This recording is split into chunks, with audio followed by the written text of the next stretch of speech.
अभंग निरूपणाचा अभंग असा आहे शरण शरण हनुमंता तुझं आलो रामदूता, काय भक्तीच्या त्या वाटा मज दाबाव्या सुभटा, शूर आणि धीर राम काजी तू सादर, तुका म्हणे रुद्रा अंजनीची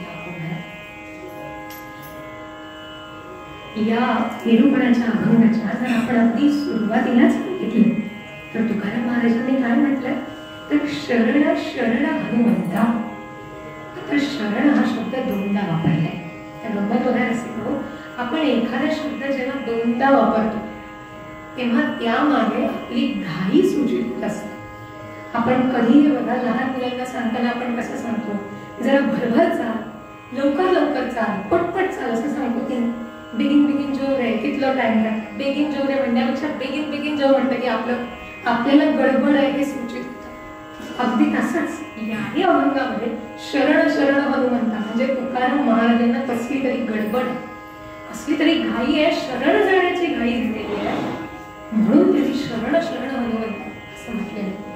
आता ही घाई का बरं झाली, काय एवढ्या तातडीने त्यांना शरण जावं लागलं.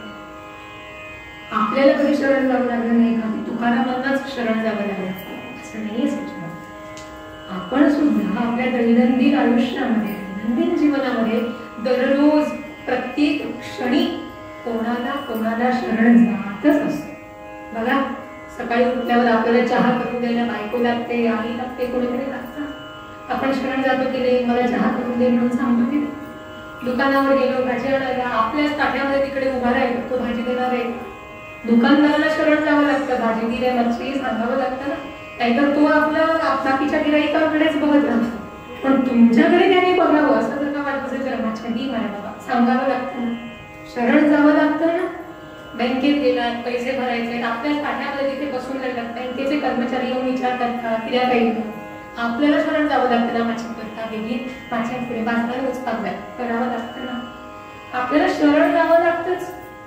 नोकरीवरून रजा हवी आहे, कुठेतरी नवरात्रीत कुठेतरी जायचंय, देवाला जाऊन यायचंय, दिवाळी कुठे फिरायला जायचंय, आपल्याला ऍप्लिकेशन करावं लागतं. थोडक्यात शरण जाणं हे कोणाला चुकलंय का? वेगवेगळ्या क्षणी वेगवेगळ्या माणसांना वेगवेगळ्या कामासाठी आपण शरण जातच असतो, त्याच्याशिवाय आपली सुटका नाही. शरण जायला हवं हे आपल्याला कळतं.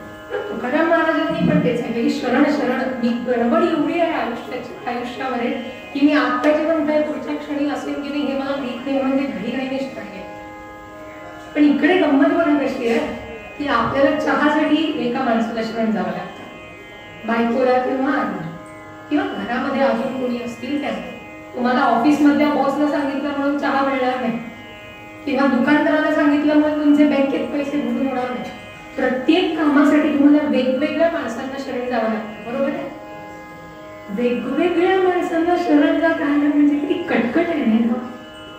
त्या बघा, आपल्याकडे पूर्वी वॉशिंग मशीन आली, ह्याच्यातले कपडे काढा, ते धुवायला घाला, मग ते बराच वेळ ते भिजत ठेवा, भिजून झाल्यावर थोड्या वेळाने जाऊन ते परत चालू करा, मग काय त्याचं ते वॉश चालू करा, स्पिन चालू करा, ह्याच्यातले कपडे काढून त्याच्यात कंटाळा येतो की नाही. बायकांनी मला स्पष्टपणे सांगावं, येतो की नाही. याऐवजी तुम्हाला जर कोणतरी ऑटोमॅटिक मशीन आणून दिलं की एकदा मी तुमचे कपडे त्याच्यामध्ये टाकले आणि मशीन बंद केलं की ते मशीन तुमचे कपडे किती आहेत, किती वजनाचे आहेत हे स्वतः मोजतं, ऑटोमॅटिक पाणी चालू करून घेतं, ऑटोमॅटिक पावडर घेतं, ऑटोमॅटिक कपडे धुतं, ऑटोमॅटिक स्पिन आणि ते सगळं रिन्स वगैरे करून सगळे कपडे पण सुकवतं आणि डायरेक्ट उघडून बांधलेले कपडे हातात येतात. हवंय की ते पुन्हा पुन्हा वेगवेगळ्या गोष्टी करत राहणाऱ्या मशीनवर ऑटोमॅटिक हवंय ना. आपल्या आयुष्यात पण असंच आहे हो.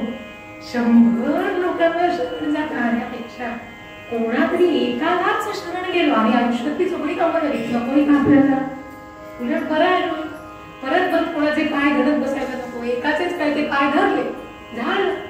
आयुष्यामध्ये आपल्याला सगळं मिळतं. मग असा शरण जाण्याला योग्य कोण आहे की त्याला मी शरण गेलो, त्याचे मी पाय धरले की माझ्या आयुष्यातलं सगळं काही नीट झालं, असा कोण आहे. तर याचं उत्तर देताना माऊली म्हणते, जो माझा होय अनन्य शरण त्याचे निवारी मी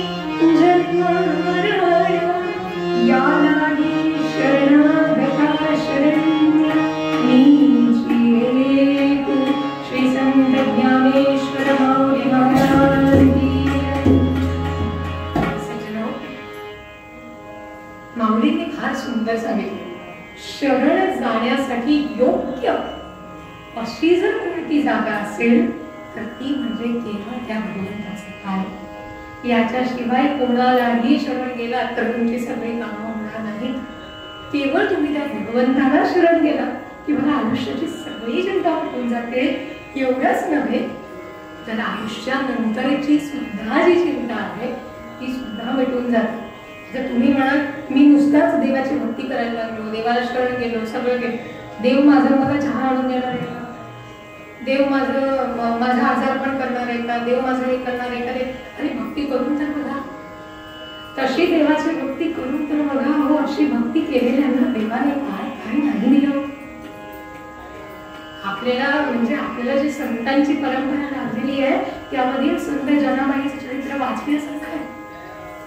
जनाबाई दासीचं काम करायची, तिला एकटीला दळण दळावं लागायचं, कांडावं लागायचं, पाणी भरावं लागायचं, केर कचरा काढावा लागायचा, कचरा धुवून टाकावा लागायचा, म्हणून स्वतः पांडुरंग तिच्यासाठी तिथे जायचं आणि तिची कामं करायचं. झाड लोट करी जनी आणि केरभरी चक्र पाणी, पाठी घेऊन या शिरी नेऊन या टाकी जुरी. इतकं केलेलं आहे पांडुरंगाने आपल्या भक्तांसाठी. चोखोबा हे महार होते, त्यांच्याकडे कुणी जायला तयार नव्हतं, त्यांना मंदिरामध्ये येऊ देत नव्हते, एवढी बंधनं होती त्या काळी.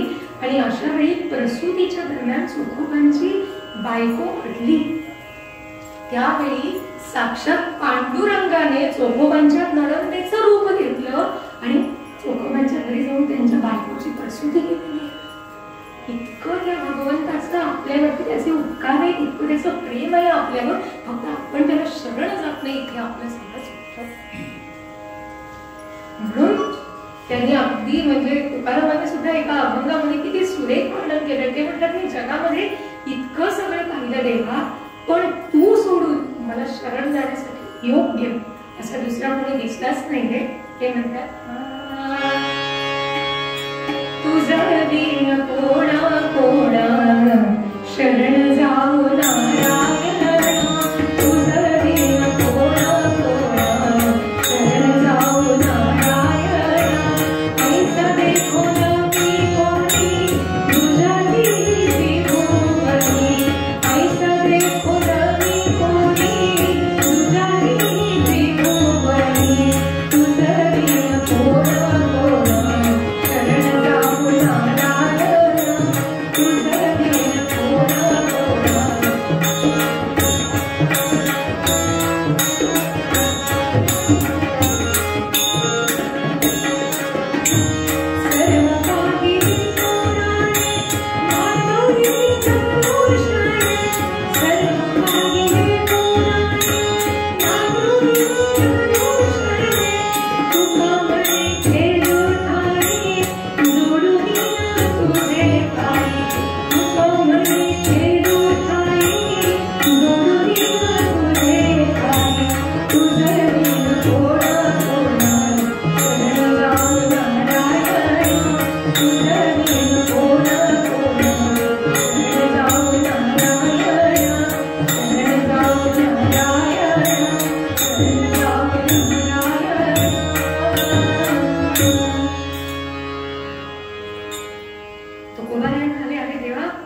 तुझ्याशिवाय शरण जायला योग्य असं मला कोणीही दिसतच नाही या जगामध्ये. केवळ तूच एकमेव असा आहेस की ज्याला मी शरण जाऊ शकतो. इतर कोणीही शरण जाण्यासाठी योग्य नाही. मग इतर कोणीही का योग्य नाही? अगदी सुंदर सांगितलं सुभाषितकारांनी. काय म्हणतात? रोगी रोगभयं सुखे क्षयभयं विद्येषु चोराभयं विद्यावादभयं तपेन्द्रियभयं रूपाद्भयं योगिषां हर्षेषु भयं रणे रिपुभयं काये कृतान्ताभयं इत्थं सर्वनिरर्थकं क्षितितले विष्णोऽक्षरं निरभयं. काय झालंय की देवा कसं जाऊ? काही मी जितके म्हणून जीवनामध्ये भोग आणावे, चांगल्या चांगल्या गोष्टी आणाव्यात, जसे जीवनामध्ये भोग आले त्या भोगाबरोबर रोग सुद्धा आले ना. जुन्या काळातली माणसं अगदी धडधाकट होती, कारण त्यांच्याकडे वॉशिंग मशीन नव्हतं, त्यांच्याकडे फ्रीज नव्हता, त्यांच्याकडे मिक्सर नव्हता, म्हणून होती की नाही धडधाकट. आज आपल्याकडे गाड्या आहेत, आज आपल्याकडे ट्रॅक्टर आहे, सगळे भोग आले, पण भोगांबरोबर रोग सुद्धा आले. जुनी माणसं कमी खाऊन राहायची, पण सगळी काटक होती ना. आज भरपूर खाल्लं, पिझ्झा खाल्ला, बर्गर खाल्ला, जाडी वाढली, रोग आले. त्यामुळे भोगाला रोगाचं भय, भोगे रोग प्रेम, सुखे सुखाला क्षयाचं प्रेम, संपण्याचं भय. काल मुलगा झाला, इतका आनंद झाला बापाला, आईला आनंद झाला, गावभर पेढे वाटले. हा म्हणता मुलगा मोठा झाला, वाईट संगतीला लागला, दारू प्यायला लागला, चोऱ्या दरोडे करायला लागला, घरी येऊन आई बापाला मारायला लागला. सुखाचं दुःखात परिवर्तन झालं ना. काल गाडी घेतली, चांगला आनंद आहे, गाडी सगळ्यांना दाखवली, गावभर पेढे वाटले. आज गाडीचा अपघात झाला. सुख टिकलंय का? नाही. सुखाला संपण्याची भीती आहे, पण सुख कधीतरी संपतच. सुख चिरकाळ टिकत. त्यामुळे भोगे रोग भयम, सुखे क्षय भयम, वित्तेषु वैषम्य चोरात भयम. पैसे नसलेला माणूस सुखी की नाही? पैसे असले की टेन्शन येते, नसेल तो सुखी मात्र काही नाहीच. म्हणून आपण त्या जुन्या काही कविता वगैरे शिकायचो आणि येता तरी सुखे या, जाता तरी सुखे जा, कोणावरी न बोजा या झोपडीत माझ्या, भूमीवरी पडावे ताऱ्यांकडे पाहावे, प्रभुनाम नित्य गावे या झोपडीत माझ्या. चिंताच नव्हती. आज पैसा आला त्यामुळे चिंता वाढली, कारण बघा पैसा आला की गाडी घ्यावीशी वाटली, गाडी घेतली पेट्रोल झाला लागतो, पेट्रोलचे भाव वाढले, पुन्हा टेन्शन. बरं गाडीचं सर्व्हिसिंग ते पण परत वाढत जाते, त्याला परत पैसे. बघा एकदा पैसे टाकले आणि काम संपलं असं झालंय का? त्याच्यापेक्षा बसचा प्रवास स्वस्त होता की नाही. त्यामुळे वित्तेषु चोरात भयम, एक तर चोर तरी चोरून येतात किंवा आपल्याकडून तरी खर्च होतात. वित्तेषु चोरात भयम, विद्यावाद भयम, विद्या मिळवली की वाद निर्माण होतात. नाहीतर काय होतं, समोरचा माणूस जे काही सांगतो त्याला मी नुसतं हा म्हणते, ओके, डोकावलं ते विषय संपतो. पण जेव्हा मला ज्ञान होतं, जेव्हा मला विद्या मिळते, तेव्हा मी म्हणते तू सांगतो ते बरोबर नाही ना, ते चुकीचं आहे, मला हे असं वाटतं. वाद, विद्या आली की तिकडे वाद निर्माण होण्याची भीती असते. कपाला इंद्रियांची भीती असते, कारण आपण तपश्चर्या करतो म्हणजे इंद्रियांवरती ताबा ठेवत असतो ना. मग काही खावंसं वाटलं, काहीतरी खाल्लं, मोडलं बाबा, उपासाच्या दिवशी वाटतं ना आपल्याला खावंसं वाटतं, चुकून खाल्लं, आपल्या इंद्रिय निग्रह सुटला, झालं तप मोडलं. त्यामुळे कपाला इंद्रियांचं भय. रूपात भयम येऊ कृष्णा, म्हणून आपण सुंदर आहोत, सुंदर आहोत, किती छान दिसते मी, किती छान दिसते मी. मातार्पण झाल्यावर सगळं छान आणि पुरुष सगळं बाहेर. रूप टिकणार आहे का? आज आहे उद्या नाही, 4 फोड आले चेहऱ्यावरती, गेलं ना समजलं. त्यामुळे रूपाला ते नाहीसं होण्याचं किंवा वार्धक्याचं भय असतं. हर्षाला शोकाचं भय. खूप आनंद झाला, मगाशी जे सांगितलं तेच, तो पुढे जाऊन दुःखात परिवर्तित होऊ शकतो. छान बागायती केली, किती छान बाग लावली, सुंदर छान केळीचे घड लागले, आंबे लागले, फणस लागले, 2 माकड आले. काय होत बघितलंय ना आपण सगळे, माकड आले की काय परिस्थिती होते त्या बागायची. हर्षाला शोकाचा भय. रणेरिपू भय, रणांगणावर गेलं, शत्रू कधी मारेल याची शाश्वती नाही, त्यामुळे रणांगणावर शत्रूचं भय. काये कृतांता भय, शरीराला मरण्याचं भय, कधीतरी मरणार आहे, कायम टिकणार नाही, त्यामुळे ह्या शरीरालाही मरण्याचं भय. त्यामुळे या पृथ्वी तलावर इथं सर्व निरर्थकम, पृथ्वी तलावर सगळं निरर्थक आहे, केवळ विष्णू अनन्य केवळ त्या भगवंताचे चरण जे आहेत तेच शरण जाण्यासाठी योग्य आहेत. मग असं असताना भगवंताचे चरण हे शरण जाण्यासाठी योग्य असताना तुकाराम महाराजांनी आजचा अभंग असा का लिहिला की ते आजच्या अभंगात म्हणतात, शरण शरण हनुमंता तुझा आलो रामदूता. तर बघा वस्तुतः तुकाराम महाराजांनी रामाला शरण जायला हवं होतं की नाही, कारण राम हा देव आहे, हनुमंत हा रामाचा दूत आहे, त्यामुळे त्याने शरण जायला हवं तर रामाला, दूताला शरण जायची गरज काय. ते देखील तितकंच महत्वाचं आहे. त्यांनी का म्हटलं की तुझा आलो रामदूता किंवा शरण शरण हनुमंता. साधं उदाहरण देते. मला वाटलं की मी खीर करावी. मी आयुष्यात कधी खीर केली, खीर कशी करतात, कशापासून करतात, काय करतात मला काही माहित नाही. मी आता थेट आज आमच्याकडे पाहुणे येणार, मी खीर करते असं म्हणून जाऊन मला खीर करता येते का? नाही.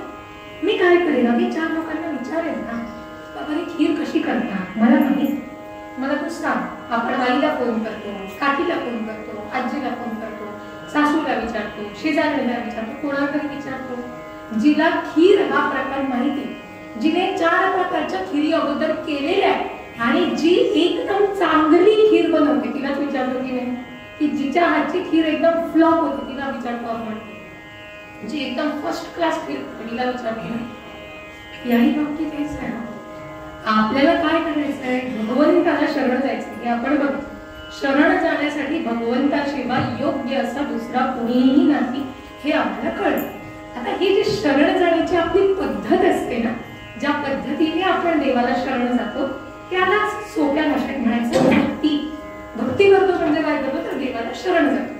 तर आता आपल्यालाही शरण जायचं म्हणजे आपल्यालाही भक्ती करायची, पण भक्ती कशी करायची हे आपल्याला माहिती आहे. त्याला कोणीच सांगितलं नाही ना भक्ती कशी करायची. मग आपल्याला हे कोणाला तरी विचारावं लागेल. मग विचारायचं कोणाला, ज्याने अगोदरच जशी खीर आपण केलेल्यालाच विचारली, तशी ज्याने भक्ती अगोदरच केलेली आहे, ज्याने सगळ्या प्रकारच्या भक्ती करून बघितलेल्या आहेत आणि भक्ती करण्यात जो अगदी सर्वोत्तम आहे त्याला विचारायचं की नाही. म्हणून तुकोबारायांनी आजचा प्रश्न हनुमंताला विचारलेला आहे की शरण शरण हनुमंता तुझं आलो रामदूता का, कारण काय भक्तीच्या त्या वाटा मज लावाव्या सुभटा. भक्तीच्या ज्या काही वाटा आहेत, भक्तीचे जे काही रस्ते आहेत त्या वाटा तू मला दाखव, कारण तुझ्याशिवाय चांगल्या पद्धतीने त्या वाटा दाखवणारा माझ्याकडे कोणीही नाही. त्यामुळे भगवंतांना शरण जाण्याच्या आधी हनुमंतांना विचारलं की बाबा तू मला सांग देवाची भक्ती कशी कर. आणि किती सुंदर शब्द वापरले हो की काय भक्तीच्या त्या वाटा मज दावाव्याचं म्हटलं. त्यांनी असं नाही म्हटलं की काय भक्तीची ती वाट, कुठली वाट आहे देवाकडे जाण्याची ती तुम्हाला सांग, असं नाही सांगितलं. का, कारण बघा जसं तुम्ही फोनवरती खीर करणारीला प्रश्न विचारता की कशी खीर करायची, तसे ती पण 4 प्रश्न तुम्हाला विचारते ना, की किती जण येणार आहे, घरामध्ये कोणतं सामान आहे, गुळाची करायची आहे की साखरेची करायची आहे, तुझ्याकडे वेळ किती आहे करायला, हे प्रश्न विचारते. आणि त्या क्षणी तुम्हाला करायला कुठली खीर उत्तम आहे तीच ती तुम्हाला जमते की नाही. त्याला आता साबुदाण्याची खीर करता येईल हवं, आदल्या रात्रीपासून साबुदाणे भिजत घातले पाहिजे होते, आता काही करता येणं शक्य नाही. त्यामुळे तुला आणि मला साबुदाण्याची खीर चालणार. मग कसली, रव्याची कर, पण घरात रवाच नाही, मग कसली तांदळाची. बरं दूध घालून करणार आहे की खोबऱ्याचा रस घालून करणार आहे, प्रश्न येतात ना. म्हणजे त्यावेळी तुला करण्यासाठी योग्य कोणती खीर आहे ती तुला सांगितली जाते. आपल्या सगळ्यांचं पोहोचण्याचं ठिकाण एकच असतं, पण आयुष्यामध्ये आपण प्रत्येक जण वेगवेगळ्या टप्प्यांवर उभे असतो. आपल्या सगळ्यांना कुठे जायचं आहे, परवरीला जायचं, पण मी आहे काणकोणला, अजून एक माझा भाऊ आहे साखळीला, अजून एक माझा मामा आहे वास्कोला, अजून कोणीतरी आहे पेडण्याला. आता या सगळ्यांना जायचंय परवरीला, यायचंय सगळ्यांना एकाच ठिकाणी, पण प्रत्येकाची वाट वेगळी असेल की नाही. वास्कोतून येणारा वेगळ्या वाटेने परवरीला, काणकोणमधून येणारा वेगळ्या वाटेने, पेडण्यातून येणारा वेगळ्या वाटेने येईल, तसाच साखळीतून येणाराही वेगळ्या वाटेने. याचाच अर्थ जायचं ठिकाण जरी एकच असलं तरी प्रत्येकाची वाट ही वेगळी असते. आपल्या आयुष्यामध्ये सुद्धा आपण वेगवेगळ्या टप्प्यांवरती उभे असतो. कोण देवाचा एकदम निस्सीम भक्त असतो, तर कोणी आयुष्यामध्ये कधी भक्ती केलेलीच नसते. कोणाला देवाची भक्ती करावी करावी करावी असं वाटत असतं, तर कोण एकदम नास्तिक असतो, कोणाचा देवावरती विश्वासच नसतो. तर कुणी मी रोज 1 माळ जप करतो, मी रोज 2 माळा जप करतो असं म्हणणार असतं. तर कुणीतरी तुम्हाला सांगतं की माझ्या मनात खूप इच्छा आहे, मी रोज देवाला सांगतो देवा मला तुझी भक्ती करायची आहे, भक्ती करायची, पण मला वेळच मिळत नाही. म्हणजे अशी वेगवेगळ्या प्रकारची माणसं असतात. पण सगळ्यांना जायचंय कुठे, तर भगवंताच्या चरणांकडे जायचंय. मग अशा वेळी प्रत्येकाला वेगळी वाट सांगावी लागेल की नाही. वाट वेगळी पण पोहोचायचं ठिकाण एकच. म्हणून त्यांनी असं म्हटलं की काय भक्तीच्या त्या वाटा ज्या वेगवेगळ्या वाटा आहेत त्या तो मला सांग. मज गावाव्या सुभटा, त्याला सुभट असं म्हटलेलं आहे. आता भट म्हणजे काय तर संस्कृत भाषेमध्ये भट या शब्दाचा अर्थ होतो योद्धा, युद्ध करणारा तो भट. आणि सु हा अर्थ आपण चांगल्या ह्याने वापरतो ना, की जी काही चांगली गोष्ट असते त्याच्यासाठी आपण सु हे सुरुवातीला हा शब्द लावत असतो, तो उपसर्ग लावत असतो. अगदी तसंच सुष्टू भटा म्हणजे चांगला योद्धा. तर त्याला चांगला योद्धा का म्हणतो? वाईट योद्धे असतात का? हो असतात. आजकाल आपण सगळीकडे दहशतवाद, आतंकवाद बघतोय, ते योद्धेच आहेत ना, पण चांगले योद्धे आहेत का? नाही, वाईट योद्धे. रावणासारखा महान पराक्रमी योद्धा पण वाममार्गाने लागला ना आणि राक्षस झाला. किंवा इतर हिरण्यकश्यपू, कंस यांच्यासारखे सुद्धा महान पराक्रमी योद्धे पण वाईट मार्गाला लागलेले होते की नाही. हनुमंत तसा नाही. हनुमंत हा चांगला योद्धा आहे म्हणून त्याला सुभट असं म्हणतात. तर गंमत अशी आहे, हे सगळं हनुमंतालाच का विचारलं? या सगळ्या वाट्या तू मला दाखव म्हणून हनुमंतालाच का विचारलं? इतर कुणालाही का नाही विचारलं? आपल्याकडे कितीतरी संत होऊन गेले, त्या कुणालाही विचारायला हवं होतं, पण यांनाच का विचारलं? त्याचंही कारण हनुमंतालाच विचारलं. याचं कारण म्हणजे हनुमंत हे असे भक्त आहे ज्यांनी आजन्म भगवंताच्या बरोबर राहून त्याची सेवा केलेली आहे. इतर संतांना त्यांच्या स्वप्नामध्ये येऊन किंवा त्यांच्या घरी येऊन भगवंतांनी दृष्टांत दिलेले आहे. हनुमंताचं कसं नाही. हनुमंत भगवंतांच्या बरोबर दिवस रात्र राबायचे, काम करायचे, त्यांच्या बरोबर राहायचे, निजायचे, उठायचे, जेवायचे. म्हणून हनुमंतांचं महत्व. आणि या हनुमंताने भगवंतांची सर्व प्रकारची भक्ती केलेली होती.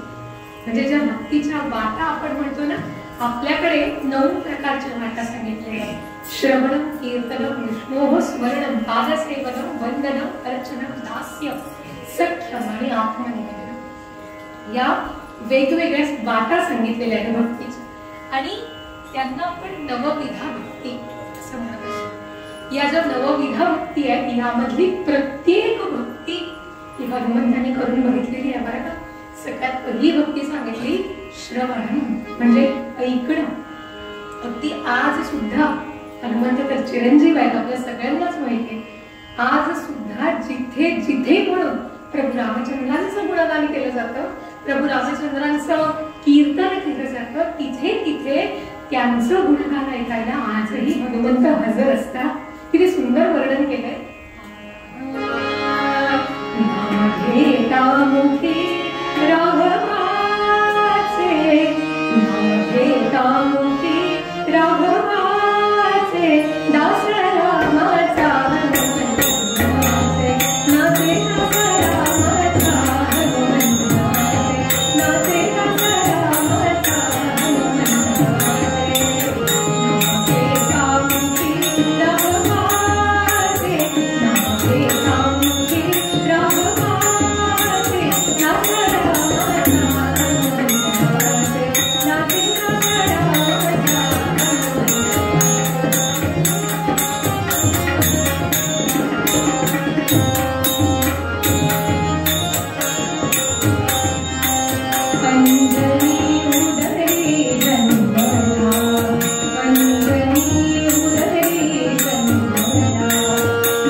म्हणून श्रवण भक्ती त्याला केली. कीर्तन भगवंतांचं कीर्ती म्हणजे कीर्ती गात राहणं, गुणगान करणं भगवंताचं. ते कधीही सोडलं नाही. एवढंच नव्हे तर जेव्हा लंकेमध्ये गेला होता तेव्हा लंकेत रावणासमोर भगवंतांचं कीर्तन करून आलेलं. ही त्यांची कीर्ती आहे. श्रवणम कीर्तनम विष्णोः स्मरणम म्हणजे सतत प्रभू रामचंद्रांची आठवण करत राहणं, स्मरण करत राहणं. सज्जनो, स्मरण करत राहणं हा शब्दप्रयोग सुद्धा हनुमंतांच्या बाबतीत चुकीचा आहे बरं का. कारण ते कधी भगवंतांना विसरतच नव्हते, त्यामुळे वेगळी आठवण करण्याची गरजच पडत नव्हती. इतकं स्मरण सतत चालू असायचं. पादसेवनम म्हणजे त्यांच्या चरणांची सेवा करणं, रोज त्यांच्या चरणामध्ये असायचं. अर्चनम म्हणजे भगवंतांची पूजा करणं. वंदनम म्हणजे भगवंतांच्या प्रती आदरभाव ठेवणं, विनम्र भाव ठेवणं. दास्यम भगवंतांची दास्य भक्ती तर त्यांनी आयुष्यभर केली. दास, ते दास रामाचा हनुमंत असतो, त्यांना दास म्हटलेला आहे आणि जगी धन्य तो दास सर्वोत्तमाचा. यांच्यासारखं दास्य, हनुमंतांसारखं दास्य आजपर्यंत कोणी केलं नाही. भगवंतांचा दास कसा असावा तर तो हनुमंतासारखा असावा. आणि या कदाचित अशा दास्यामुळेच देवाला त्याच्याकडे सख्य जोडा असं वाटतं, म्हणजे मैत्री करावीशी वाटली. आणि दास असलेलं सुद्धा हनुमंताकडे प्रभू रामचंद्रांनी मैत्रीचं नातं जोडलं आणि शेवटी आत्मनिवेदन, त्यांनी स्वतःला संपूर्णपणे भगवंताला समर्पित केलेलं होतं. आपल्या सगळ्यांनाच तर ती गोष्ट माहिती आहे की जेव्हा सीतामाईची सुटका झाली, म्हणजे सीतामाईंना रावणाच्या बंदिवासातून सोडवून रावणाबरोबर युद्ध जिंकून सगळेजण पुन्हा अयोध्येमध्ये आले, तेव्हा ज्यांनी ज्यांनी प्रभू रामचंद्रांना युद्धामध्ये मदत केली त्या सगळ्यांना प्रभू रामचंद्र आणि सीताबाई आपल्या हस्ताने काहीतरी भेटवस्तू देतात. आणि त्यावेळी हनुमंताला काय द्यायचं हे प्रभू रामांना कळेना. काय द्यायचं विचार करताय तोपर्यंत सीताबाईंना आपल्या गळ्यातील एक कंठा काढून मोत्यांचा कंठा हनुमंताला दिला. थोडा वेळ गेला आणि असं म्हणजे झाडाखाली बसले होते ते दोघे, काहीतरी अंगावर पडल्यासारखं दिसतंय म्हणून बघते. सीताबाई बघते तर बाजूला मोती पडलेले दिसतात आणि मोती कुठले मोती म्हणून जर हातात घेऊन बघते, अरे हे तर माझ्याच हातातले मोती आणि हा माझा हात, अरे मी हा तर हनुमंताला भेट म्हणून दिलेला हात. त्यावेळी वर बघितलं तर वरती हनुमंत बसलेले आहे आणि एक एक मोती फोडून टाकताय. सीताबाईने विचारलं, अरे हनुमंता काय वेळ लागलाय खरे, किती मौल्यवान कंठा हा मी तुला दिलेला आणि तू हा फोडून काय टाकतोस. त्यावेळी हनुमंत म्हणाले, सीताबाई मी काय करू या मोत्यांचं, या मोत्यामध्ये माझा राम नाहीये आणि ज्याच्यामध्ये माझा राम नाही अशी कुठलीच गोष्ट मला नकोय ग. सीताबाई म्हणाली, राम नाही, मग राम आहे कुठे. हा बाजूला बसलेला हाच राम ना, हा मोत्यामध्ये नाही म्हणजे काय. तुझ्याकडे आहे का, तू दाखव तुझ्याकडे. सीताबाईने एवढं सांगायचा अवकाश हनुमंतांनी आपली छाती तडातडा फाडली, रक्ताची चिळकांडी उडाली आणि आत सीताबाईसह बसलेली प्रभू रामचंद्र सीताबाईंना दिसले. एवढी भक्ती केली आहे हनुमंतांनी. हे हनुमंतांचं वैशिष्ट्य आहे. आणि म्हणून एवढी सगळी विठ्ठलाची भक्ती करणारे, पांडुरंगाची भक्ती करणारे तुकाराम महाराज सुद्धा हनुमंतांना शरण गेले का. हनुमंतांना म्हणाले, तुमच्यासारखी भक्ती केली नाही हो कोणी, मला सांगा तुम्ही केली तशी भक्ती कशी करू. म्हणून हनुमंतांना शरण गेले. शरण शरण हनुमंता तुझा आलो रामदूता, काय भक्तीच्या त्या वाटा डावाव्या सुभट. आणि हे फक्त मी किंवा कुठली पुराण किंवा तुकाराम महाराजच सांगत नाही, स्वतः रामचंद्रांनी सांगून ठेवलेलं आहे की मी या हनुमंताला माझा प्रिय म्हणून इकडे ठेवलं. वर्णन करतात, स्वधामासी जाता महाराम राजा, हनुमंत तो ठेविलाची काजा, सदा सर्वदा राम भक्तासी पावे, हरिनांजिता भान सोडो निधावे, सियावर रामचंद्र की. स्वधामासी जाता महाराम राजा, हनुमंत तो ठेविला याची काजा.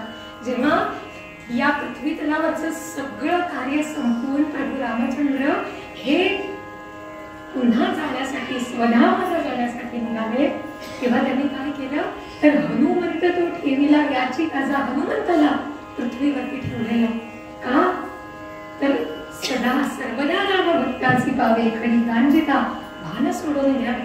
त्यांना हनुमंताला प्रभू रामचंद्रांचा आदेश आहे, तुला इथे राहून माझं काम करायचं. जो कोणी माझा भक्त आहे त्या भक्ताची काळजी घेण्याची सगळी जबाबदारी तुझी. माझा भक्त जेव्हा संकटामध्ये असतो आणि मला त्याच्या मदतीला येणं शक्य होत नाही, त्यावेळी माझ्या भक्ताच्या संकटामध्ये तू त्याला धावून जाणं आणि त्याची मदत करणं, त्याला सहाय्य करणं, हे करण्याची जबाबदारी तुझी. म्हणून ते हनुमंत म्हणजे प्रभू रामचंद्रांचे PA आहे, पर्सनल असिस्टंट, आणि ते आजही आपल्यासाठी इथे कार्यरत आहे. आणि हे प्रभू रामचंद्रांचं वचन आहे व साक्षात.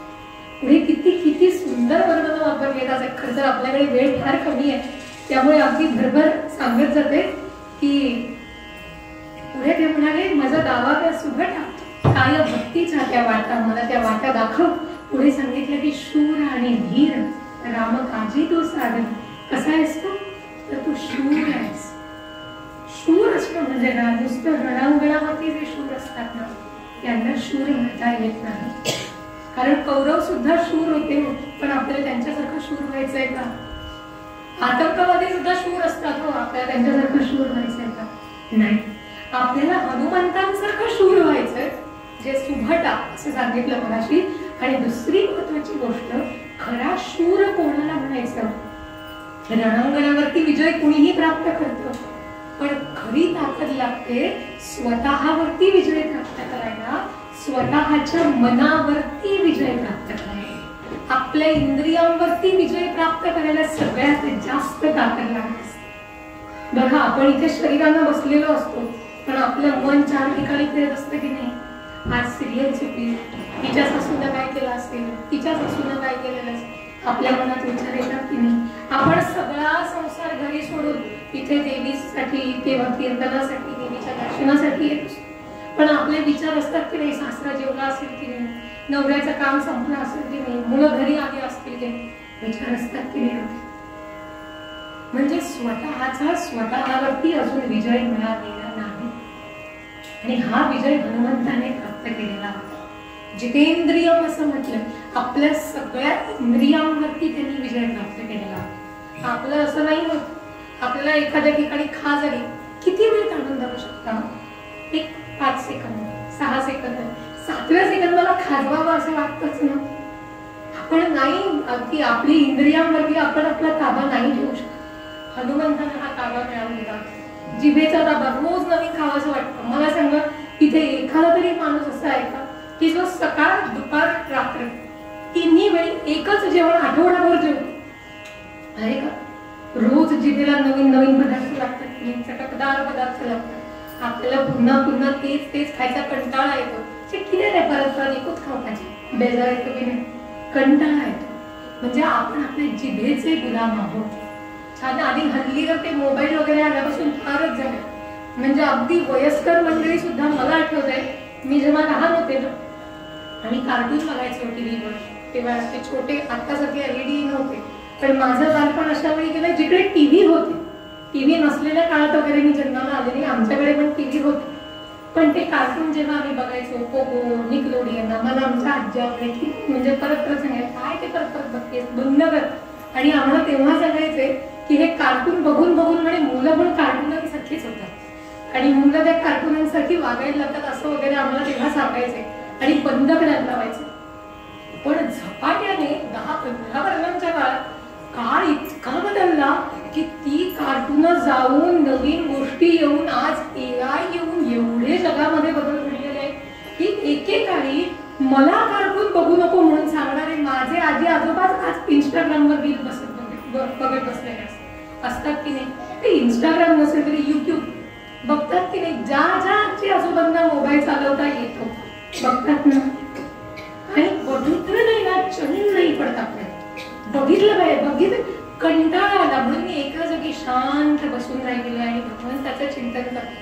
होतं का कंटाळा आला की आपण काय करतो आणि मोबाईल हातात घेतो की नाही. म्हणजे किती इंद्रियांच्या आहारी गेलेला आपण.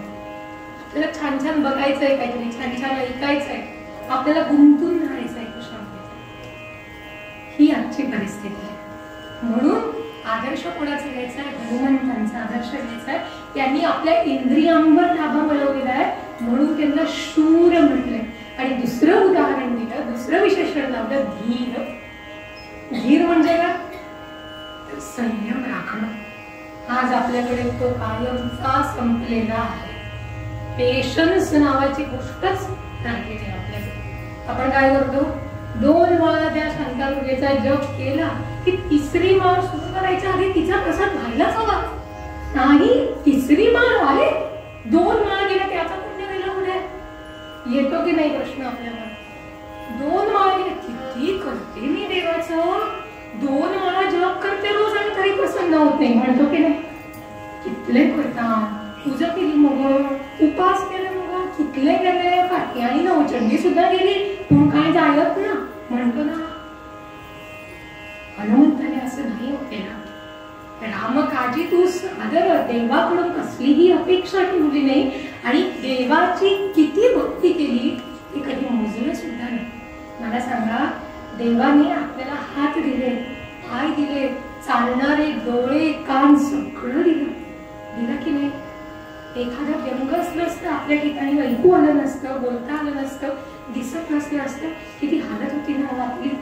देवाने आपल्याला किती दिलंय, राहायला घर दिलंय, 2 वेळचं खायला अन्न दिलंय, सगळं दिलंय. देवाने देताना मोजलं का? याने आयुष्यामध्ये इतकं पाप केलंय, याला एकच डोळा देऊन टाकले, याला एकच हात देऊन टाकले, टिक टिक असं केलं का देवाने? नाही केलं. देवाने आपल्याला देताना भरभरून दिलं की नाही? पण आपण मात्र देवाचं नाव भरभरून घेतो का?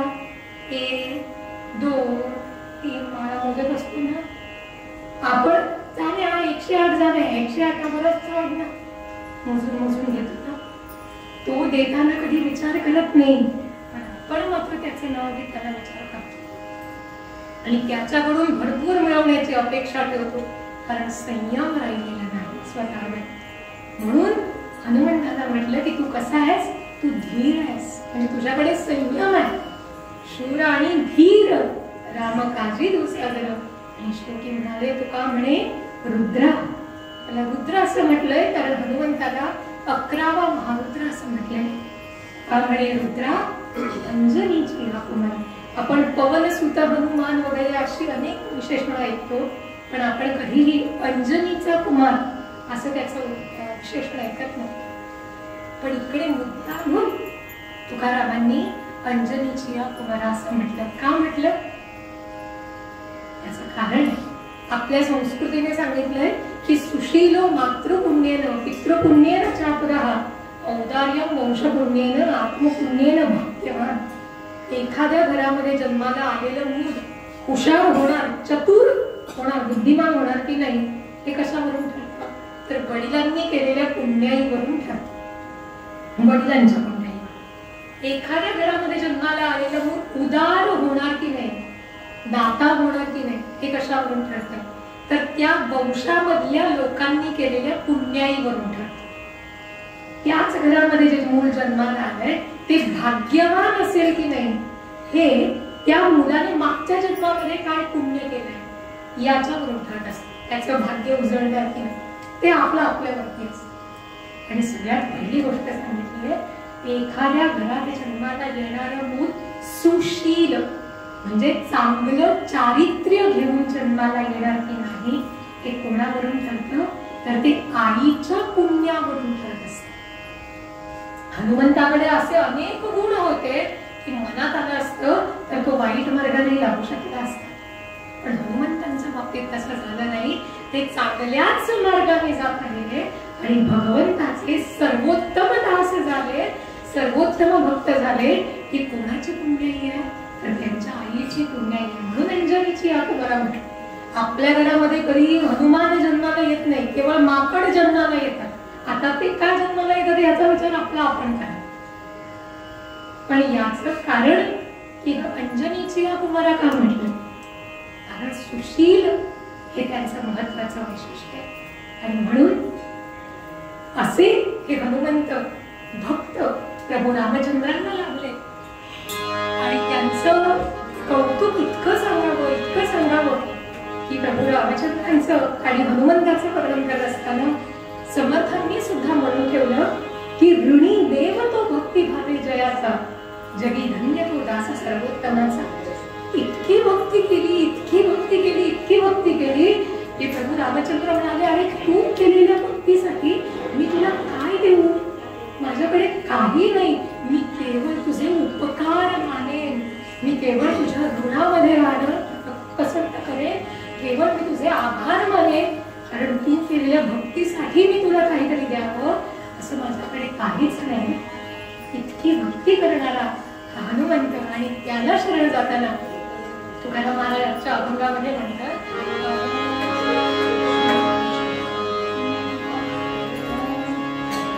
शरण शरण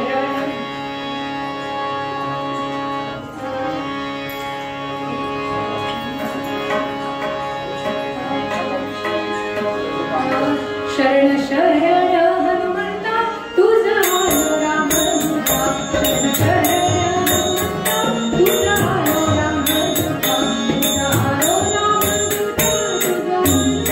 दूता, तुझा आलो राम दूता, शरण शरण हनुमंता तुझा आलो राम दूता, तुझा आलो राम दूता, तुझा आलो राम दूता, तुझा दोन मिनिटं भगवंताचं नामस्मरण करूया. ताट बसायचं, टाळ्या वाजवायच्या आणि जे काही मी शिकवेन ते मोठ्याला म्हणायचं. श्रीराम जय राम जय जय राम, श्रीराम जय राम जय जय राम, श्रीराम जय राम जय जय राम, श्रीराम जय राम जय जय राम, श्रीराम जय राम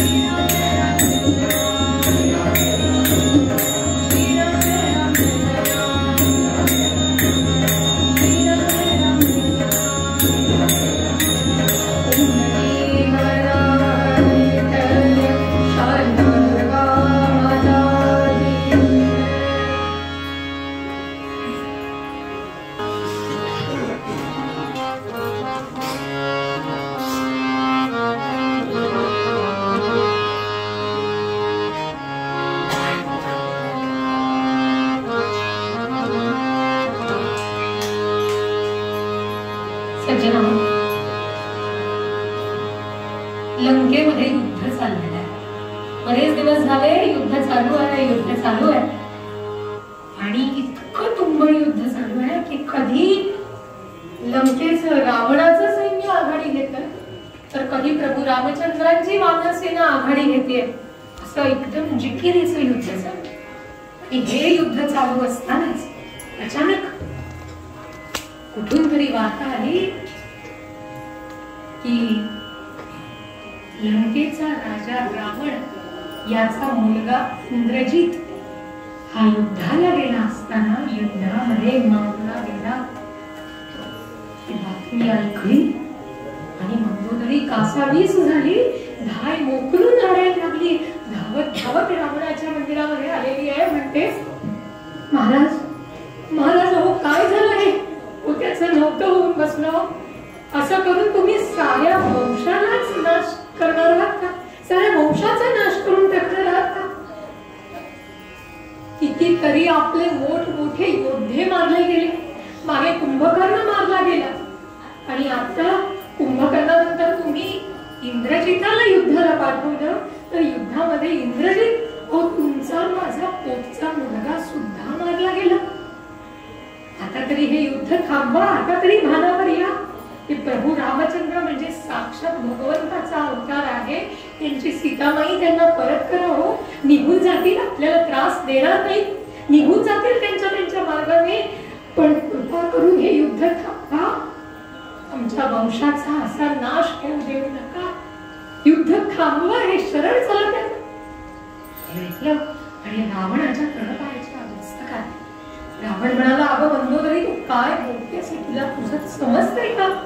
अगं आपला मुलगा मारला गेला याबद्दल तू सुडाने पेटून उठली पाहिजे होतीस आणि मला रामाचं सूड घ्यायला सांगितलं पाहिजे होतास. ते करायचं सोडून ज्याने माझ्या मुलाला मारलं त्यालाच तू मला शरण जायला सांगतेस, ते कदापिही शक्य नाही. तिथून उठला, रागाने ताड ताड थांबला, आपली दरबारात आपला मुलगा गेला याचं दुःख होतच. त्यामुळे आधी 4 दिवसांचा दुखवटा जाहीर केला आणि 4 दिवस म्हणाला युद्धाला विराम. 4 दिवस युद्ध करायचं नाही. खरे तर ह्याने 4 दिवस विचार करण्यासाठी मागून घेतले, पण 4 दिवस युद्धाला विराम आहे हे कळता क्षणी तिथे प्रभू रामचंद्रांना, लक्ष्मणाला, हनुमंताला जरा हायसं वाटलं. बरेच दिवस युद्ध करून करून थकवा आला, थोडीशी विश्रांती घेता येईल, आराम करता येईल म्हणून मनापासून आनंद झालेला. हनुमंताने म्हटलं, भगवंता 2 दिवस आराम करा, पुन्हा नव्या जोशाने युद्धाला जायचं. प्रभू श्रीरामचंद्र आणि लक्ष्मण हे दोघेही शामियान्यामध्ये गेलेले आहेत, मंचनावर पोहोच गेले आहेत आणि इथे रावण विचार करतोय की आता करायचं काय. कुठला शंकरांच्या मंदिरामध्ये आला आणि विचार केला की माझा भाऊ आहे ज्याचं नाव आहे अहिरावण. हा अहिरावण पाताळामध्ये महिकावतीला राज्य करतो आणि महिकावतीचं राज्य त्याला अशासाठी दिलेलं आहे कारण तो अत्यंत मायावी आहे. मायेची सगळी विद्या त्यांना प्राप्त केलेली आहे. मायेनं समोरच्या माणसाला वश कसं करायचं, होत्याचं नव्हतं आणि नव्हत्याचं होतं कसं करायचं हे त्याला अगदी पक्क ठाऊक. त्यामुळे आता कुंभकर्ण गेला, इंद्रजित पुढचा मुलगा सुद्धा मारला गेला.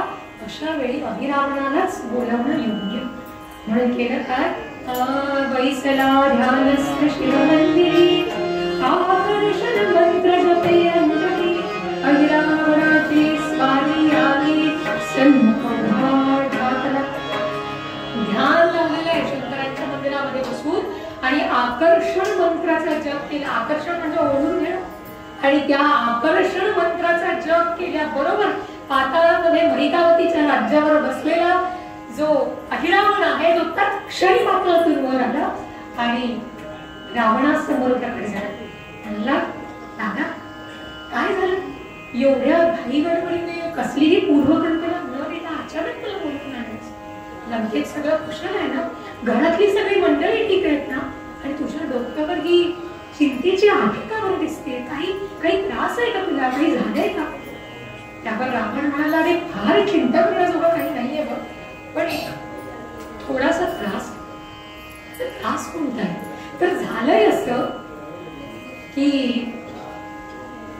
तुला तर माहितीयेच माझं रामाबरोबर युद्ध झालं. गेल्या काही दिवसांपासून मी त्याच्या बरोबर लढतोय आणि आमच्याकडचे जेवढे म्हणून योद्धे, वीर, धुरंधर त्याच्याकडे लढायला जावे त्या सगळ्यांचा निपातच होतोय. ते सगळे जण मारले जात आहेत, कोणीही जिवंत परत येत नाहीये. मला असं वाटतंय की माझं सैन्य कुठेतरी पडतंय की काय, माझा पराभव होतोय की काय, अशी मला भीती वाटायला. म्हणून मी मुद्दाम तुला बोलवून घेतलंय. तुला मायेची सगळी विद्या अवगत आहे, तू अगदी मायावी आहेस. त्यामुळे तू एक काम कर, तुझ्या मायेनं तुला जी विद्या येते त्या विद्येचा आश्रय घे आणि काय तो या प्रभू रामचंद्राचा आणि त्या लक्ष्मणाचा निकाल लावून टाक. मला तू एवढंच केलेलं. ठीक आहे म्हणाला अहिरावण, एवढंच करायचंय ना, काही हरकत नाही, तुम्ही निश्चिंत राहा आणि आपल्या महाली जायचं. म्हणता क्षणी हा रावण आपल्या महाली निघून गेलेला आहे आणि अहिरावण आता विचार करतोय की मी नेमकं काय करावं, कसा माझ्या मायेचा यांच्यावरती प्रयोग करावा. याचा विचार करता करता एक गोष्ट अशी लक्षात आली की माझी माया जी आहे ती या पृथ्वी तलावर एवढी प्रभावी ठरणार नाही. त्यासाठी मला रामाला आणि लक्ष्मणाला घेऊन पाताळामध्ये जावं लागेल आणि तिथे त्या मायेचा प्रयोग त्यांच्यावरती करावा लागेल. मग करायचं काय, तर आधी म्हणाले त्यांना पाताळामध्ये देऊ, पुढचं काय करायचं ते पुढे असा विचार केला. बाहेर बघतोय कुठून पळवायचं, कुठून पळवायचं, शामियान्यामध्ये झोपलेला तर पळवायचं कसं, कारण रात्र होती पौर्णिमेची, लख चांदणं पडलं होतं आकाशामध्ये आणि चंद्र वगैरे आलेला होता. सारं काही अगदी स्पष्ट दिसत होतं, अजिबात ढगाळ वातावरण नव्हतं, सारं काही स्पष्ट दिसतंय. अशा वेळी शामियान्यामध्ये जाऊन या दोघांना पळवायचं कसं राम लक्ष्मणांना, याचा विचार करता करता एक युक्ती सुचली आणि मला केलं काय, याच्याकडे माया तर होतीच, त्या मायेचा आश्रय घेतला आणि कवी वर्णन करतात, चंद्रलोकला हस्त पावल्या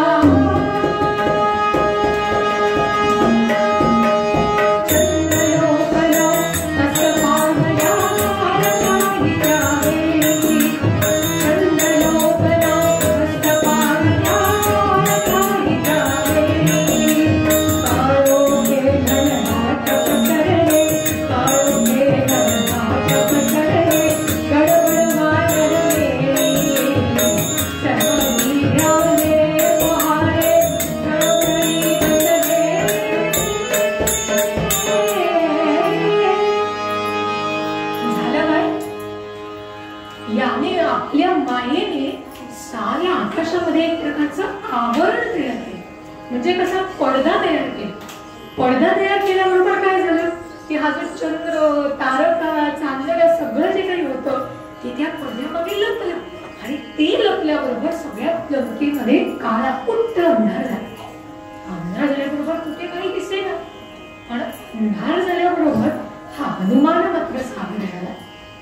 तो म्हणाला ज्या अर्थी अंधार झालाय आणि हे असं काहीतरी घडलंय त्या अर्थी हे त्या रावणाचंच काहीतरी गौरवंगाल असणार. हे असं काहीतरी करून युद्धाला विराम देऊन आम्हाला बेसावर ठेवून माझ्या स्वामींना त्रास द्यायचा याचा विचार असतो. त्यामुळे आता मला माझ्या स्वामींभोवती जी काही सुरक्षा आहे ती अजून कडक केली पाहिजे. Plus security. म्हणून केलं काय तर सगळ्या सैन्याला एकत्र बोलावलं आणि सांगितलं तुम्ही शामियानाभोवती कडक करा. आणि इतकं पक्क कडक केलं पाहिजे की कुणीही माणूस जरी आला तरी त्याला आत सोडता कामा नये. अगदी पक्क कडक करा. आपले काम चालू ठेवा. पण डोळ्यांनी काही दिसत नाही. सगळीकडे अंधार झालेला आहे. काहीही दिसत नाही. बाजूला उभा असलेला माणूस दिसत नाही. आपला हात वर केलेला आपल्याला दिसत नाही. इतका काळाकुट्ट अंधार. त्यामुळे कान चालू ठेवा. अगदी कानात प्राण आणून लक्ष द्या. एकाही माणसाला त्या कड्यातून हात सोडता कामा नये. असे हाताला हात पकडून सगळे वानरसेना सगळे अशी घट्ट उभी राहिली. आणि जिथे राम लक्ष्मण झोपले होते ना त्या शामियानाभोवती असं गोल खण केलं. आणि हनुमंताची सक्त ताकीद होती ज्या कोणाकडून एखादा शत्रू आत जाईल आणि मला त्या माणसाचं नाव कळेल त्या क्षणी त्याचा तिथे शिरच्छेद करण्यात येईल. त्याला कसलीही दया माया दाखवली जाणार नाही. ऐकलं आणि सगळे फारच घाबरले. आता म्हटलं अगदी जीवाचं पाणी करून का होईना पण आपण लक्ष ठेवलंच पाहिजे. हे सगळे जण बारकाईने लक्ष ठेवून आहेत.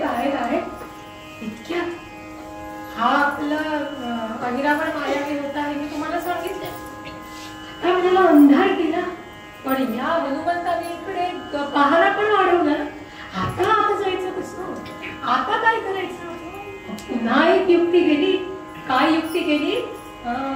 नीच कपटी अहिरावण बनला सच्चा विभीषण सोंग सुंदर संपादून बनभीमा पाशी पालटला. केलं का तर ह्याने विभीषणाचं रूप घेतलं. का कारण विभीषण रामाचा भक्त आहे आणि विभीषणाला रामाकडे जायचंय असं म्हटल्यावर कुणीही पाठवू. आणि त्यातल्या त्यात हनुमंत तर पाठवणारच. कारण हनुमंताला जेवढं रामावरती प्रेम आहे रामाबद्दल त्याला प्रेम वाटतं तितकंच प्रेम रामावर प्रेम करणाऱ्यांबद्दल सुद्धा वाटतं. म्हणून ह्याने काय केलं तर त्या विभीषणाचा वेश घेतला आणि दिसायलाही होता हा साधारण विभीषणासारखाच कारण त्याचाच भाऊ ना. आवाज वगैरे साधारण विभीषणासारखाच होता. आणि मायावी असल्यामुळे अगदी हुबेहूब रूप घेतलं. हुबेहूब रूप घेतलं आणि नेमका जिकडे हनुमंत उभा होता त्या हनुमंत उभा असलेल्या ठिकाणी आला. चालत येतोय. कुणाचा तरी पावलांचा आवाज येतोय. म्हणून हनुमंताने आवाज लावला कोण आहे रे. थांब तिथेच थांब. माझ्या प्रश्नांची उत्तरं दिल्याशिवाय तुला आत जाता येणार नाही. हे ऐकून विभीषण म्हणाला अरे हनुमंता तू आहेस. मला इकडे अंधारामध्ये काहीच दिसत नाही बघ. अरे काही चिंता करू नकोस मीच आहे विभीषण. विभीषण अरे विभीषण इतक्या रात्री तू इथे काय करतोस. किती अंधार पडताय बघ ना. इतक्या रात्री तू गेला होतास कुठे. त्यावर विभीषण सांगतोय सुनी रामाला स्नान जप करा.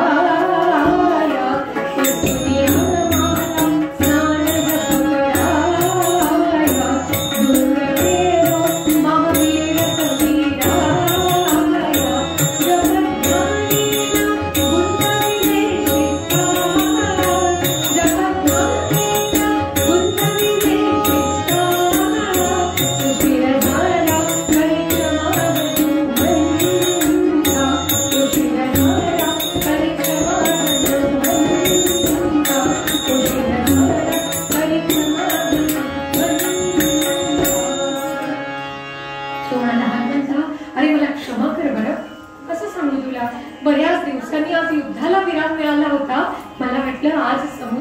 घरी जाऊ, थोडं स्नान करू, ध्यान लावून बसू, प्रभू रामचंद्रांचं ध्यान लावू म्हणून जो स्नानाला गेलो होतो आणि नंतर जे काही ध्यान लावलं, डोळे उघडतो तो किती वेळ निघून गेला कळेच नाही. आसपास सगळं काळोखच दिसतं.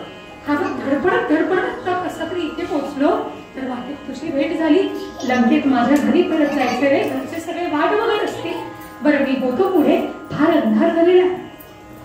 त्यावर हनुमंत म्हणाला, असं आहे का, रामचंद्रांचं ध्यान लावायला गेला होतास?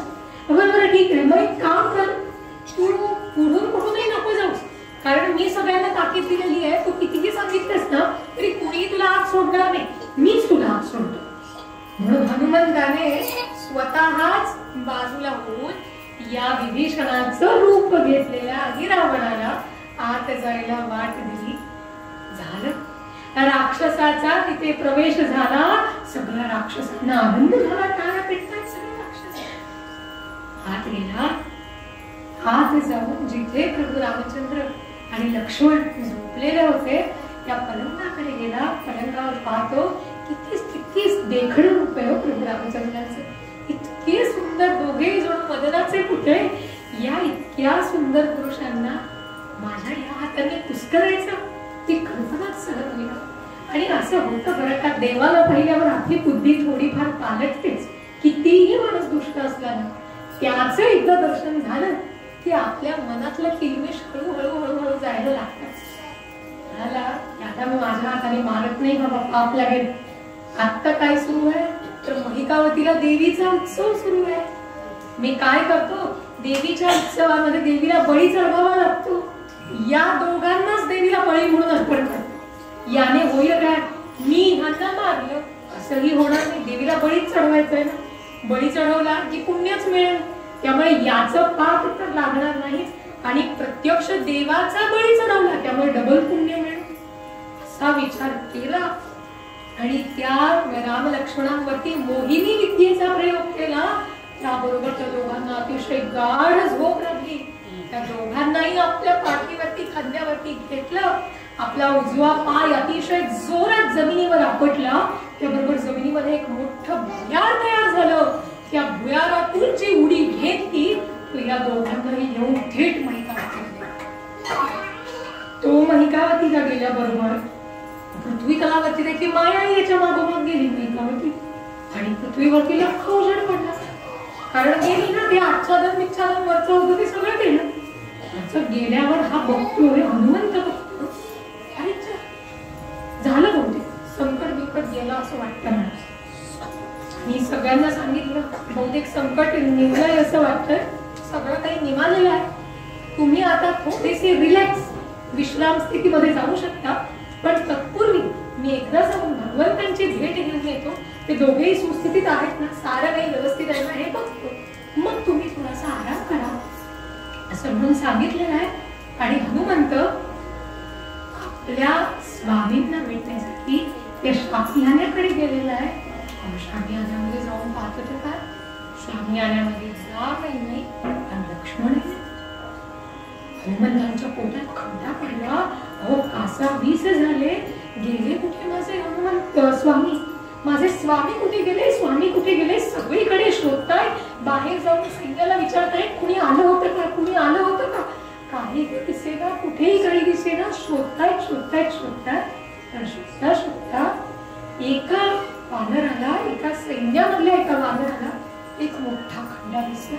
हनुमंताला लगेच बोलावलं, खड्डा दाखवला आणि म्हणाला या खड्ड्यातूनच आपल्या भगवंतांना आणि लक्ष्मणांना कुठेतरी कळवलेलं असतं. हनुमंता जा, त्यांचा जीव धोक्यामध्ये घेऊन ये. हनुमंताने आणि मागे पाहिलं नाही, वेळ लावला नाही. त्या खड्ड्यामध्ये उडी घेतली. उडी घेतल्याबरोबर थेट भुयारामध्ये गेला. भुयारामध्ये जो गेला गेला गेला गेला गेला थेट महिकावतीला सगळं बघतोय तर काय, अहो काय रोषणाई केली, काय सुंदर रोषणाई केली. देवीचा मोठा उत्सव आहे. काय चाललंय होईल विचारलं म्हणाले. ते म्हणाले काही नाही, देवीचा उत्सव चालू आहे, मोठा उत्सव आहे. तुम्ही नवीन आलेले दिसताय, मग नक्कीच थांबा.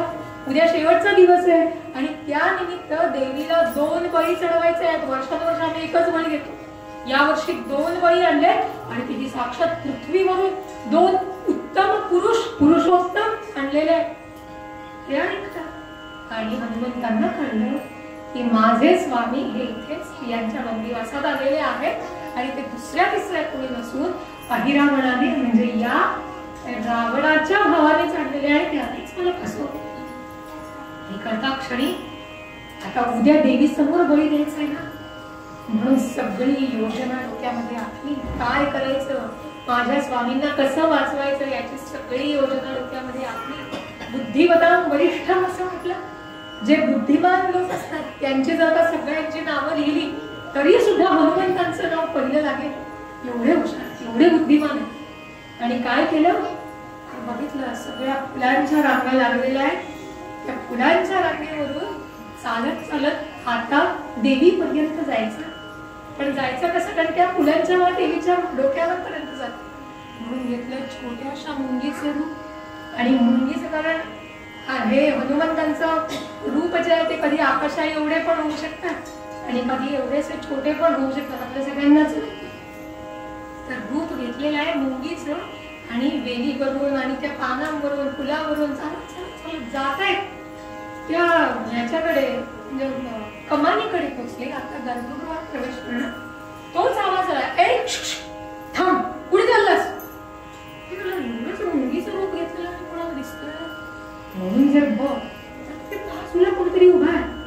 त्याच्याकडे बघितली एवढीशी मुंगी बाजूला बघतोय, पुढे चाललास, तुला काय वाटलं एवढंस मुंगीचं रूप घेऊनच म्हणून आत जाऊ शकशील? अरे हा मकरध्वज, हा मारुतीचा पुत्र इथे उभा असताना याच्या नजरेसमोरून कोणाची जायची दिशा नाही, दाखव मला.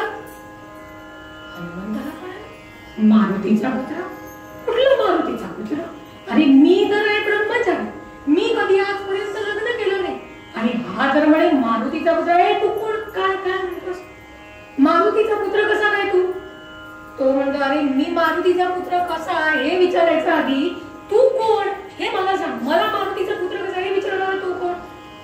ते ऐकताच मारुती म्हणतो, मूर्खा बडबड करीसी, मूर्खा बडबड करीसी, मीच असे मारुती तुझा बाप.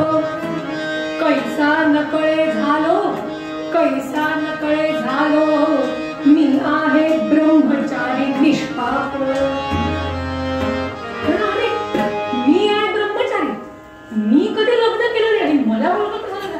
अरे मीच मारुती आहे, मीच आहे तुझा बाप. ऐकता क्षणी तो जो कोणी तिथे होता त्या द्वारपालाने आमचे पाय धरले, म्हणाले, बाबा बाबा बाबा तुम्हाला बघून मला आनंद झाला. मी मकरध्वज, मकरध्वज तुमचा मुलगा. आजपर्यंत मी माझ्या बाबांना बघितलं नव्हतं. माझ्या आईने मला सांगितलं होतं की मारुती तुझा बाप आहे. आणि आज तुमचं दर्शन झालं, मला दर्शन देण्यासाठी आनंद. मारुती म्हणाला, आधी उठ. कुठली आई, कुठली आई? माझी कोणी बायको टिकू नाही बरं का. थांबा, मकरध्वज म्हणजे थांबा, गोष्ट सांगतो काय झालं. मागे तुम्ही लंकेमध्ये आल्या होत्यात ना, आणि जी सगळी लंका जाळली होती, लंका दहन केलं होतं, त्यावेळी तुम्हाला घाम आला होता. आणि तो सगळा घाम घेऊन अंगावरती आंघोळ करण्यासाठी आणि ती जी पेटलेली तुमची शेपूट होती ना, ती शेपूट विझवण्यासाठी म्हणून तुम्ही समुद्रावर आलात. ती शेपूट अशी विझवली आणि आंघोळ करण्यासाठी म्हणून तुम्ही समुद्रामध्ये अशी उडी घेणार होता. ही उडी घेत असताना तुमच्यावरती जो सगळा घाम आलेला होता, इतका घाम आलेला होता की त्या घामाची धारा झाली अशी लांब लचक.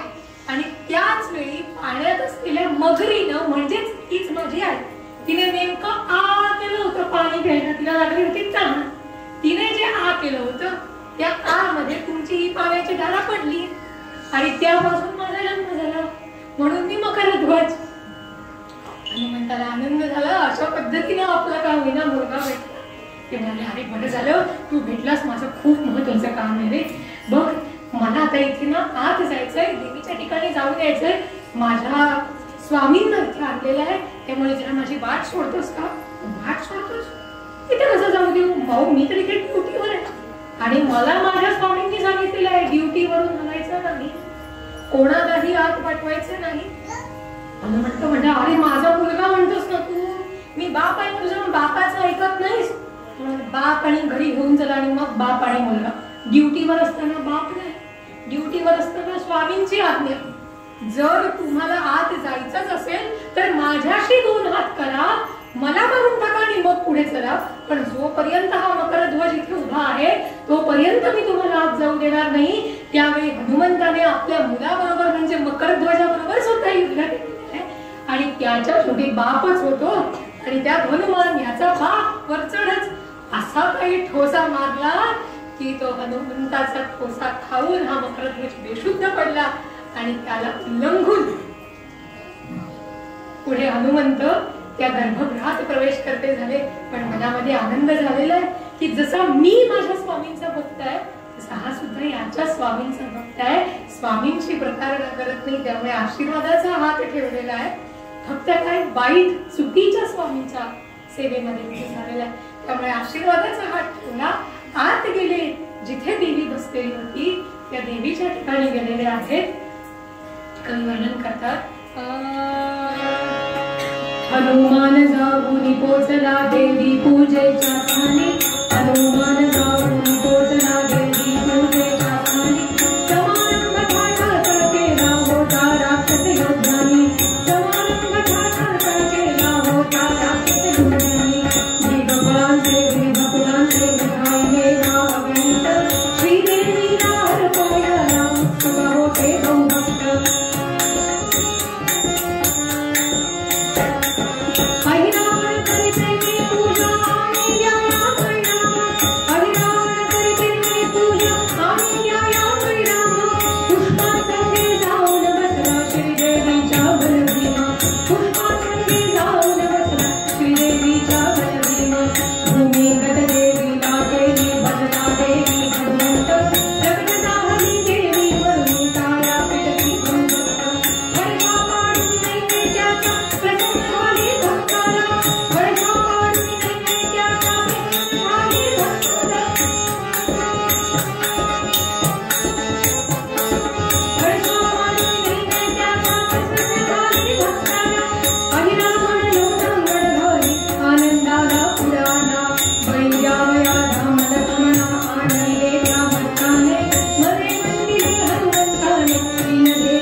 देवीच्या ठिकाणी गेला गेला गेला देवीच्या मूर्तीवरती चढला. देवीची सगळी आभरणं काढली, स्वतः घातली आणि हा म्हणता आपल्या देव हळूहळू फुग्यासारखा फुगवायला सुरुवात केली. इतका मोठा झाला. दरवाजा बंद करून घेतला होता बरं का, गर्भगृहाचा दरवाजा बंद करून घेतलेला आहे. इतका मोठा झाला. हा मोठा होतो तशी ती देवी आज चेपते. हा म्हणजे देवी चेपली हो, दिशेनाशीच झाली, नाहीशीच झाली, गेली, खालीच गेली. आणि हा हनुमान मात्र त्या देवीच्या ठिकाणी झालं. रात्र गेली, हनुमानाच्या पोटामध्ये कावळे ओरडतात. एवढं सगळं युद्ध करून आलेलं आहे, कावळे ओरडतायत. सकाळ झाली, आज शेवटचा दिवस. देवीच्या उत्सवाला सगळे जण येत आहेत आणि राक्षसांचं तुम्हाला माहिती आहे, राक्षसही मोठे, राक्षसांचं सगळंच मोठमोठे रांजण भरून दूध तूप सगळं दही पंचामृताचा अभिषेक आहे देवीला. सगळं घेऊन येत आहे, पण दार मात्र बंद आहे हो. आज देवीचं दार कोणी बंद केलं आणि कशाला बंद केलं काही कळेना. अहिरावणाला बोलवून आणलं. अहिरावण जोरात दार वाजवत आहे. कोण आहे रे आत? कोण आहे? दार उघड बरं. याबरोबर आत बसलेल्या या हनुमंताने देवीचा आवाज काढायला सुरुवात केली. अहिरावणा, अरे तू आजपर्यंत माझी जी सेवा केलीस त्या तुझ्या सेवेने मी तुझ्यावर प्रसन्न झाले आणि म्हणून आज तुला आशीर्वाद द्यायला मी साक्षात इथे प्रकट झालेली आहे. आणि नुसताच आशीर्वाद नव्हे तर मी असं ऐकलं की तू म्हणे माझ्यासाठी पृथ्वीवरून 2 नरोत्तम आणलेले आहेस. आणि आज त्यांचं नाव ऐकून माझी भूक इतकी चालवलेली आहे की मी त्या दोघांनाही करा खाऊन खाणार. पण आता सध्या मला इतकी भूक लागलेली आहे की जे काही समोर येईल ते मी खाऊन टाकेन. त्यामुळे मी दरवाजा बंद करून घेतलेला आहे, कारण तुम्हा कोणाचंही दर्शन मला झालं तर मी कदाचित तुम्हाला खाऊन टाकेन असं मला वाटतं, म्हणून मी दार बंद करून घेतलं. त्यामुळे तू आता काय कर की हे जे सगळं तू आणलेलं आहे ना, पंचामृत आणि सगळी फळं फुलं वगैरे जे जे काही आणलेलं आहे, वरची कौलं काढ आणि त्या कौलातून एक एक सगळं आत टाक. त्यामुळे आधी मी ते प्राशन करून घेते आणि मग माझं पोट भरलं की दार उघडते आणि मग मात्र मी त्या दोघांनी बळींचा अगदी यथेच्छ समाचार घेते असं म्हणून त्याला आज्ञा दिली. याबरोबर याने काय केलं, आपल्या सगळ्या सेवकांना सांगितलं, चला रे म्हणाले, ते हांडे सगळे घेऊन या, दही दूध पंचामृताचे जे जे काही तुम्ही साहित्य आणलं, कौलं काढा, कौलांवरती चढा आणि सगळं आत होता.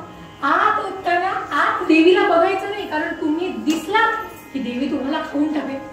देवीची सक्त ताकीद आहे, आत कुणीही दिसता कामा नये.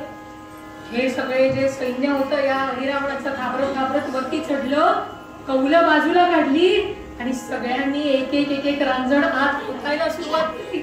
हनुमंताने खाल्ल्याचा मोठा आव असलेला होता, म्हणून सगळं येतोय ते पितोय, दही प्यायला, दूध प्यायला, साखर खाल्ली, तूप खाल्लं, मध जे जे जे जे म्हणून सगळं अगदी पोट भर खाल्लं.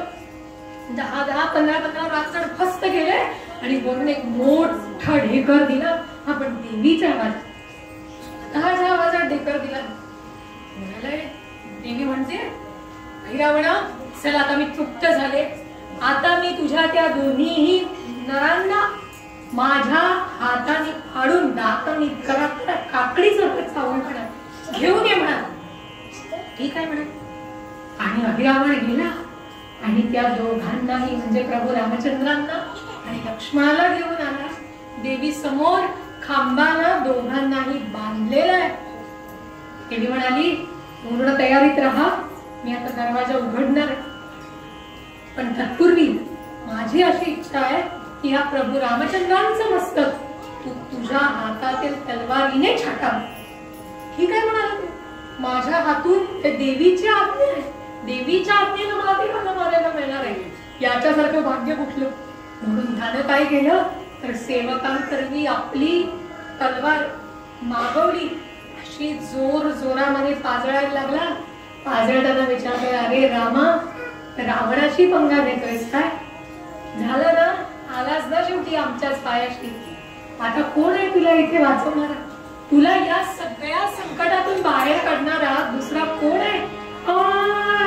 तेव्हा प्रभू रामचंद्र उत्तर देत आहेत, महीवरती विचरतो प्राण दूला, महीवरती विचरतो प्राण दूला, सखा लक्ष्मण तो जवळी असे माझा, सखा लक्ष्मण तो जवळी असे माझा, साह्यवंता बलवीर मानवी, साह्यवंता बलवीर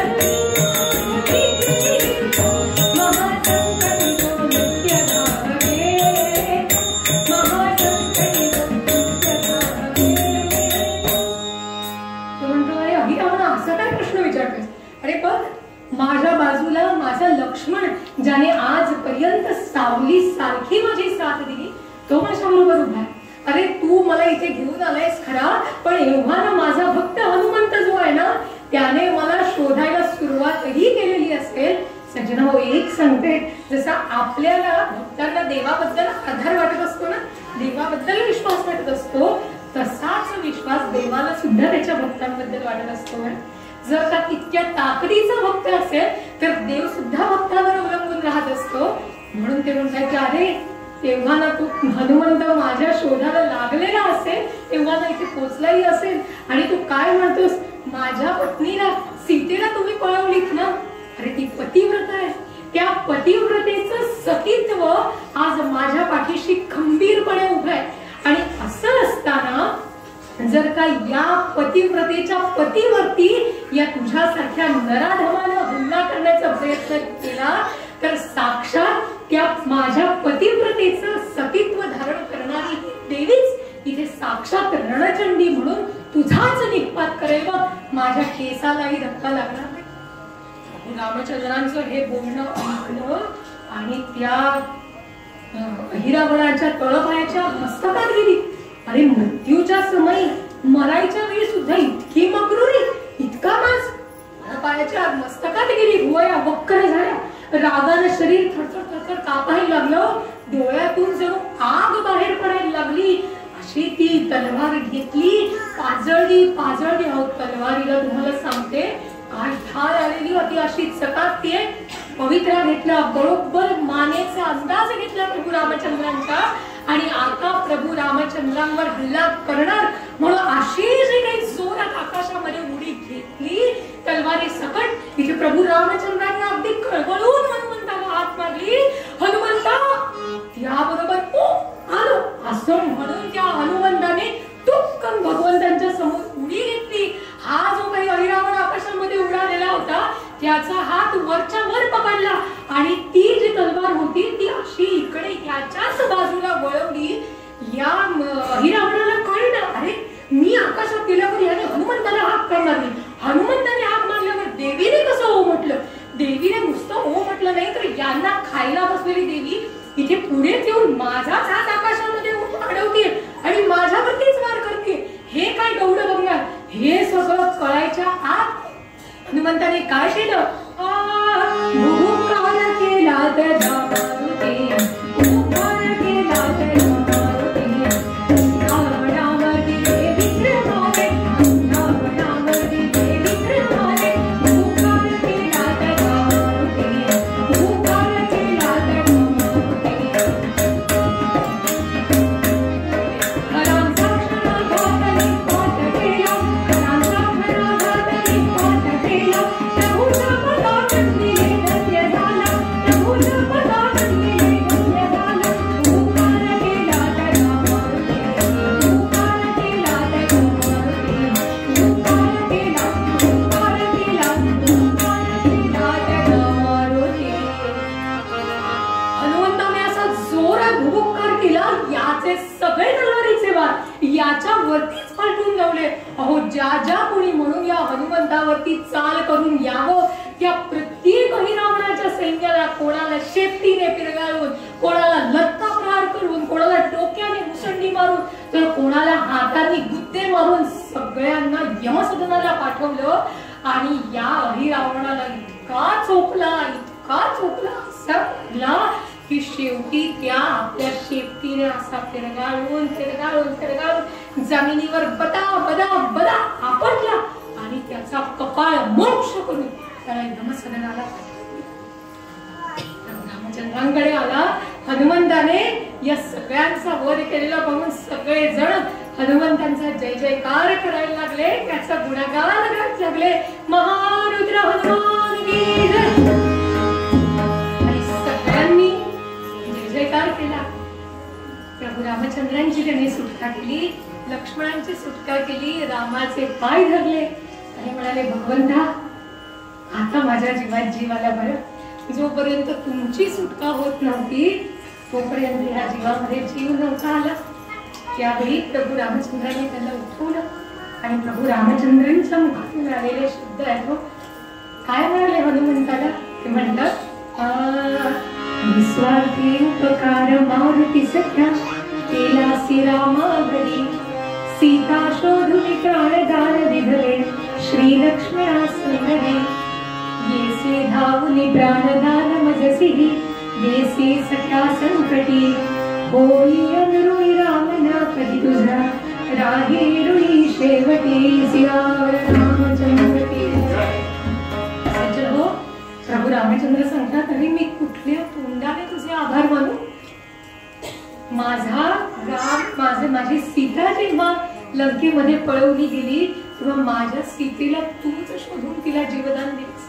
माझा लक्ष्मण जेव्हा संघरी म्हणजे रणभूमीवरती पडला होतास तेव्हा तूच त्याला संजीवनी मुठी आणून दिली आणि तुझ्यामुळे माझा लक्ष्मण वाचला. आणि इतकंच नव्हे तर आज जेव्हा माझ्यावरती संकट आलं तेव्हा मला सुद्धा अरे तूच वाचवलं. इतके तुझे उपकार आहेत माझ्यावर. अरे तू कसला माझा भक्त रे, मीच तुझा भक्त असलो पाहिजे नाही का. होई अनऋणी रामना कधी तुझा, मी तुझा ऋणीच राहीन रे आयुष्यभर. तू जे उपकार केलेस ना माझ्यावर ते उपकार मी कुठल्या तोंडाने एकही कस्यो मकाराय प्राणांदास्यामिते कपे शेषस्येहोपकाराय भवामोरणिनो वयम् असं म्हणतात. काय म्हटलं, स्पष्टपणे उल्लेख आलेला आहे वाल्मिकी रामायणामध्ये की प्रभू रामचंद्र सांगतात, अरे माझ्याकडे पंचप्राण म्हणजे आपला देह जो आहे तो महाप्राणांनी उपप्राणांनी बनलेला असतो. तर हे जे काही माझ्याकडे 10 प्राण आहेत त्या 10 प्राणांचा वापर करून मी तुझे एक एक उपकार देईन, म्हणजे फेडेन. एक कुठला तरी तू उपकार केला त्याच्यासाठी माझा तू हा प्राण घे, दुसरा उपकार केला त्याच्यासाठी तू तो प्राण घे, असे करून मी 10 उपकार फेडेन रे. पण हे उपकारांचं मी काय करू, ते उपकार मला कधीही फेडता येणं शक्य नाही असं म्हणून प्रभू रामचंद्रांनी मारुती रायाला खडखडून मिठी मारलेली आहे. तेव्हा मारुती राया हनुमंत प्रभू रामचंद्रांना म्हणतात की भगवंता हो तुम्ही कसले माझे ऋण मानता, आम्ही तुमचे ऋण मानायचे का. कृपेने तुझ्या कार्यसिद्धी सजाते प्रभू थोरवी देसी तू सेवकाते. जगी वाढविली मत कीर्ती नामी कशाचे आता राहिले रूढ स्वामी. महारुद्र हनुमंत म्हणतायत, रे देवा तू कसले रे माझे आभार मानतोयस, तुझ्यामुळे आज सगळ्या जगामध्ये माझं नाव झालं. माझं नाव आज जगामध्ये केवळ हनुमान म्हणून नाही तर रामभक्त हनुमान म्हणून आहे. अरे मला हे युद्ध करण्याची बुद्धी कोणी दिली, तू दिलीस. युद्ध करण्याची ताकद कोणी दिली, तू दिलीस. माझ्याकडून हे युद्ध कोणी करून घेतलं, तू करून घेतलं. अरे तू काय तुझ्या मनामध्ये आला ना तर नुसती एक फुंकर घालून तू या सगळ्या विश्वाचा सुद्धा नाश करू शकतोस, इतकं सामर्थ्य तुझ्यामध्ये आहे. पण तू ते करत नाहीस. तू सेवकांना ते कार्य करायला सांगतोस. कार्य सेवकांकरवी करीतो का, कारण महत्व त्यांचे प्रभू वाढवे. अरे तू देव आहेस रे, पण म्हणून तू सगळी कामं करत नाहीस. आपले भक्त मोठे व्हावे म्हणून तू भक्तांना काम करण्याची प्रेरणा देतोस आणि भक्तांना सुद्धा देवत्व प्राप्त करून देतोस. आज माझं जे नाव मोठं झालेलं आहे हे तू केलेलं आहेस. मला काम करण्याची बुद्धी दिली, मला ताकद दिली, माझ्याकडून काम करून घेतलं. नवे काम करण्यासाठी परिस्थिती जी निर्माण केली ती तू केलीस का, कारण तुला वाटलं तुझ्या भक्ताने मोठं व्हावं म्हणून तू हे माझ्यावरती उपकार केलेले आहेस. आणि दोघांनी एकदम कडकडून एकमेकांना मिठी मारली. आनंदाश्रूंनी दोघं धावून निघाले आणि पुन्हा एकदा त्या सगळ्या मैगावतीचं राज्य येता येता हनुमंताचा मुलगा मकरध्वज याला दिलं आणि त्याला सांगितलं योग्य प्रकारे मैकावतीचं राज्य कर. आणि एका खांद्यावर लक्ष्मणाला घेऊन, एका खांद्यावर प्रभू रामचंद्रांना घेऊन हनुमंतांनी लंकेकडे पुन्हा प्रयाण केलेला आहे.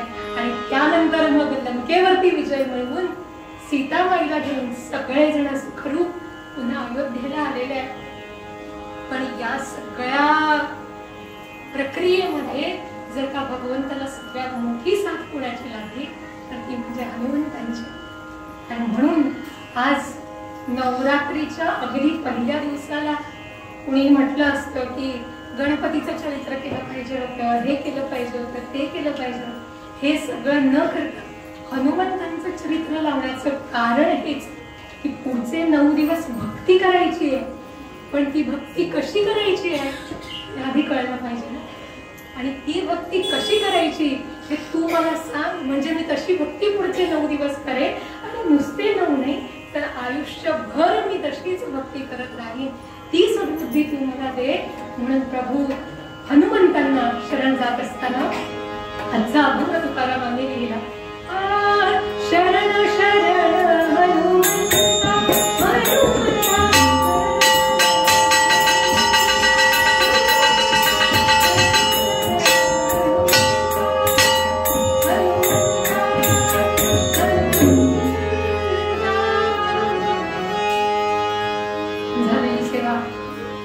मातेच्या चरणी अर्पण करूया. आज या ठिकाणी ही सेवा रजू करण्याची संधी मला श्री व्यंकटेश कुंकळेकर यांनी दिली, त्यामुळे मी त्यांचेही अगदी मनापासून आभार मानते. आणि अशीच हनुमंताच्या हातून जशी सेवा घडली तशी येथील प्रत्येक भक्तगणांचं आत्मगण अशी मातेच्या चरणी प्रार्थना करते आणि तिच्याकडे एकच मागणं बघते जे सर्व संतांनी मागितलं. हे चिरायण